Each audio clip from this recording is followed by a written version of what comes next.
Hey guys, this is Rob from Howcast Gaming.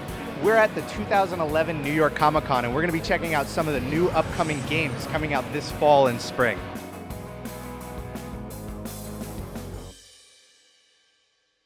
I'm here at the BioWare booth with Daniel Erickson, lead writer of The Old Republic, the new Star Wars MMO coming out this December. Daniel, can you tell me a little bit about the game and how it's going to stand out as an MMO among the other MMOs out there? Sure. The Old Republic is basically us coming and bringing all the things that make single-player RPGs great to the MMO space.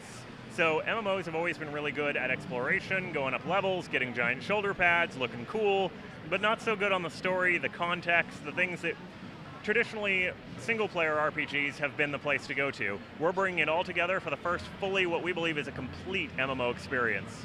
Great, and how is that going to be adapted for something that is inherently a multiplayer experience? Social is the social aspect of MMOs are a big part of it. How will this play into that?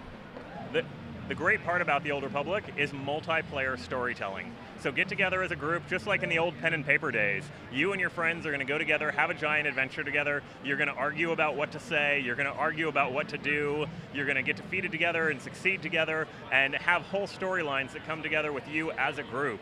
You can have conversations together. You can even have conversations if you're not together. If you're in a party, you can actually use your holo communicator and come in, and so you show up as a blue hologram in the conversation. There are obviously certain things you can't do, like you won't be able to pick the option that says shoot him if you happen to be a hologram at the moment. But we really went out of our way to make sure that people could use their basic MMO traditions and the way that they like to play the game and still be multiplayer and be together for all the important parts. Great. Now, focusing on those storylines, like you said, this is something very new to MMOs. What kind of challenges did it bring up in terms of writing for a format that's so new and different? Well, the first one was we realized if we were going to bring stories that really sold, we couldn't do anything the same on the two sides. So we have 100% original content between each sides. And then we actually have 8 different class stories that go the entire game. So if you're playing a smuggler, you're playing an action comedy. It's what's it like to be Han Solo, right? Things are crazy, you're always in over your head, you've got terrible pickup lines you can use, and that content will take you all the way through the end of the game. You play a Republic Trooper, totally different feel, totally different style, totally different content.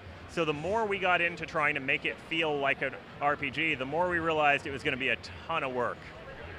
Now, a big issue with, or not, I wouldn't say an issue, but a big aspect of single-player RPGs, a lot of people like to keep these multiple save states so that they can explore every facet of the storyline. But with an MMO, I assume you can't do that. How will this game differ for that, and will it be easy for players to kind of explore these different stories and have multiple characters?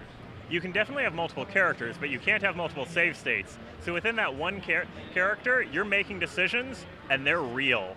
That decision is going to be there forever. So what we're actually seeing is people taking a lot more time on the big story decisions. They have to decide if they're going to kill somebody who's been an ally, if they're going to turn somebody in, if they're going to do something that is clearly going to shape their plot forever, and they know, okay, I'm already 150 hours into this game. This is going to happen, and it's going to be there for the rest of this character's life.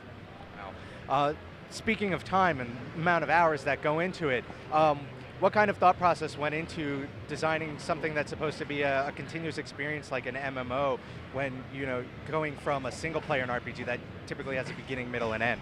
Well, the game has to have ends. It just has to have multiple ones. One of the things we talked about very early was a story without an end is not a story, it's just a bunch of junk happening. So each one of the 8 classes ships with a Star Wars trilogy. Chapters 1, 2, and 3 for each one of them. Chapter 1 is longer than the entirety of Knights of the Old Republic, just for one class. Okay, so at the end of that, it's not like you just went through the first act. You're done, you've defeated the bad guy, you've finished the plot, the game world has moved on a little bit in time, and now we're going to start our second chapter. We're going to start our second game, basically, which means with all 8 classes, you've got 24 different full RPGs to go and experience. And then, obviously, we hope to bring you more in the future. Great. We know that the Knights of the Old Republic and the Old Republic take place a lot further back before the original trilogy of the films. And we also know that people who write for the Star Wars universe, they're kind of stuck to a very specific lore. does setting the game in such a different time period give you certain freedoms or even restrictions in terms of like writing these storylines for the game? Absolutely. In fact, the Lucas one is one of the best licensors you could ever use for that. They let people, I mean, think how many books there are, how many comics. They love to expand the universe. For us, we're actually writing in a time period, the Old Republic, that we basically created to begin with. So I've got 3,000 years. What I always say is I can destroy the whole galaxy as long as I can put it back together in a couple thousand years. So we've got whole new empires, whole new pieces. That said, we make a huge effort to tie with all the canon. So all the extended universe stuff, all the old ancient empire stuff, the ancient Sith, all of that, we bring it all together. We've studied all the books and comics and all the things because we know that the people out there are going to, and they're going to come call us on it. One of the great things to think about is when this game comes out, it will be the single largest piece of the Star Wars extended universe ever created. Now, the Old Republic comes out on December 20th, right? For the gaming industry, that's a pretty unusual date. Was there any specific reason behind that, or is it just that mentality of when it's ready, it ships? When it's ready, it ships, and the minute it's ready, we want to get it out the door. All right, I'm looking forward to it, Dan. Thank you very much. Thank you. All right.